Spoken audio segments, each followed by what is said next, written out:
السلام عليكم ورحمة الله تعالى وبركاته، والصلاة والسلام على رسول الله سيدنا محمد صلى الله عليه وسلم. بناتي أخواتي حبايبي، عاملين إيه؟ يا رب تكونوا بخير وبصحة جيدة وطاعة دايما لله. من مطبخ التوفير النهاردة أختكم في الله الشيف زينة عبد الحميد.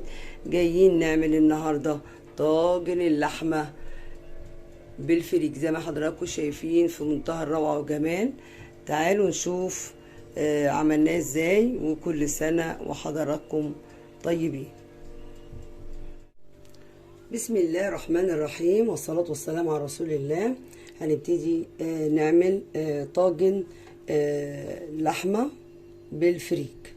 عندنا بصل قيمة كيلو، وعندنا قيمة كوبايتين كبار او نص كيلو، عندنا كيلو او كيلو الا ربع لحمة على حسب الطلب، عندنا توم، عندنا زي ما انتم شايفين اللية بنسيحها، وبدل ما نحط سمنة نحط اللية على شوية زيت، وعندنا كيس شوربة شايلينه، عندنا فلفل حراق بقطعه صغير لان انا مش بنحب الحراق قوي يعني، بس بيطعم الاكل.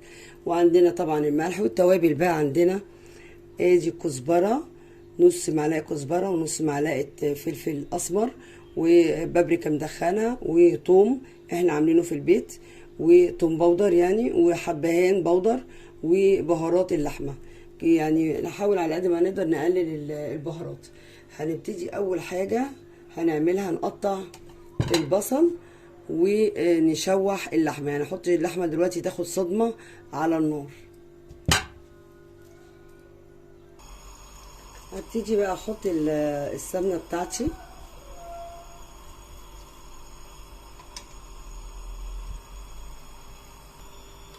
هنحط فص مستكة، ده هيفرق كتير بس ما نكترش طبعا. زي ما حضراتكم شايفين كده، واحدتين تلاتة ساحت قدامي. ابتدي انزل بقى ايه اللحمة.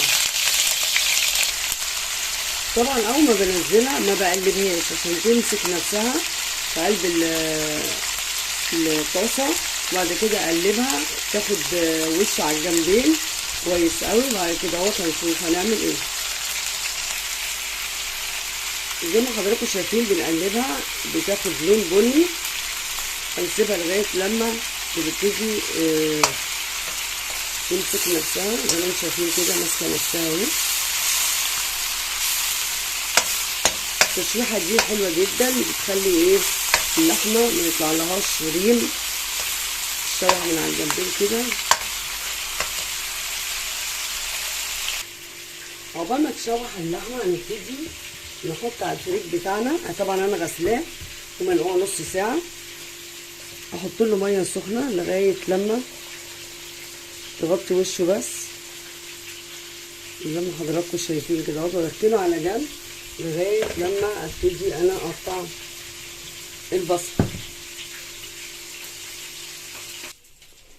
اتشوحت اللحمه، وادي معين الفريك. هبتدي بقى اعمل ايه، هقطع البصل ده جوليان نص دايره يعني زي ما حضراتكم شايفين كده.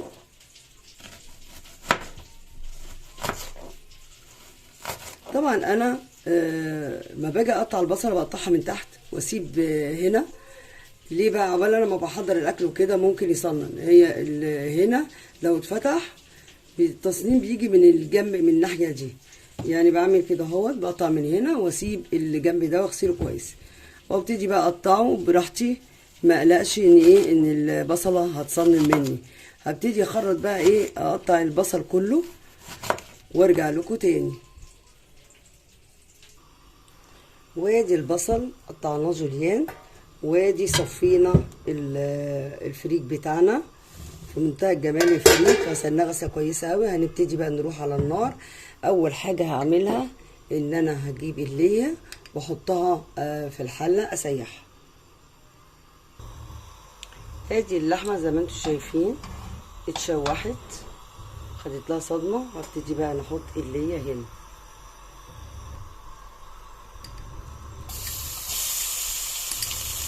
هسيبها تسلي على النار.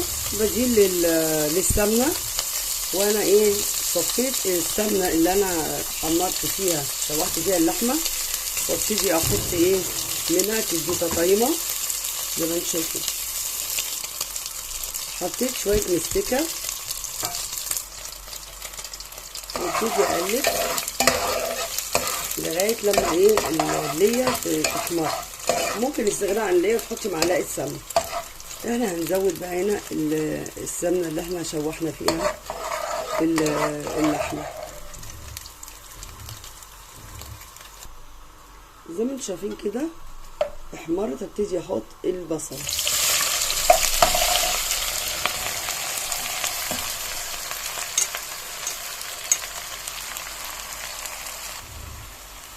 طبعا البصل يعني حاسينه ان هو كتير، لكن ده بيديني مع الفريك ماسكه.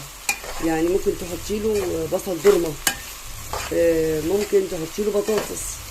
احنا هنعمله بالبصل اكتر، فبيعمل تطعيمه جميله جدا.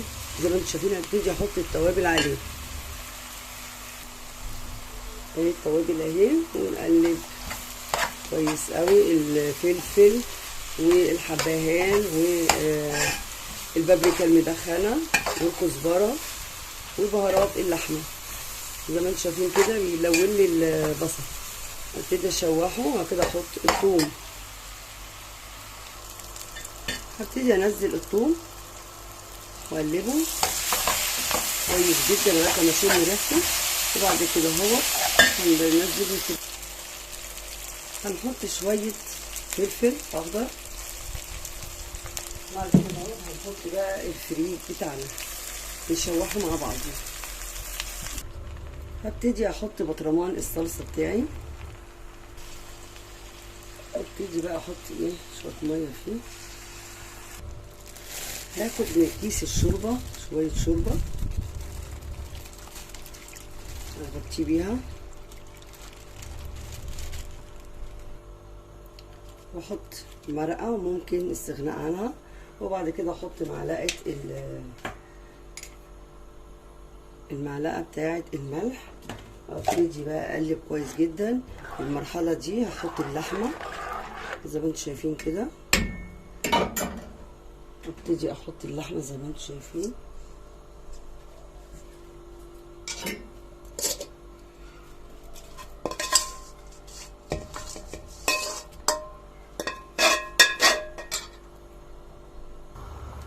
دلوقتي نسيبه بقى يتسبك. طبعا الصلصه اللي انا عاملاها متسبكه. بنشوف ان استوت اللحمه من الطريقه دي. هي يعني هنحوله في طاجن اول ما نحس ان اللحمه تكينا عليها لانها استوت. نحطه بقى في الطاجن وهقفل اغطي عليه لغايه لما يستوي.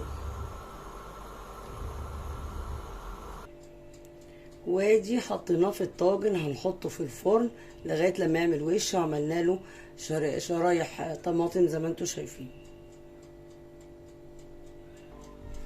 وادي هنعمل بقى احطها في الفرن فوق وتحت لغايه لما يحمر وشها. وادي طاجن اللحمه زي ما حضراتكم شايفين بالفريك، تجنن والشكل جنان. يا رب تكون الوصفه سهله وبسيطه عليكم وتنال اعجابكم. دمتم في رعايه الله وامنه، واستودعكم الله الذي لا تضيع ودائعه. والسلام عليكم ورحمه الله تعالى وبركاته.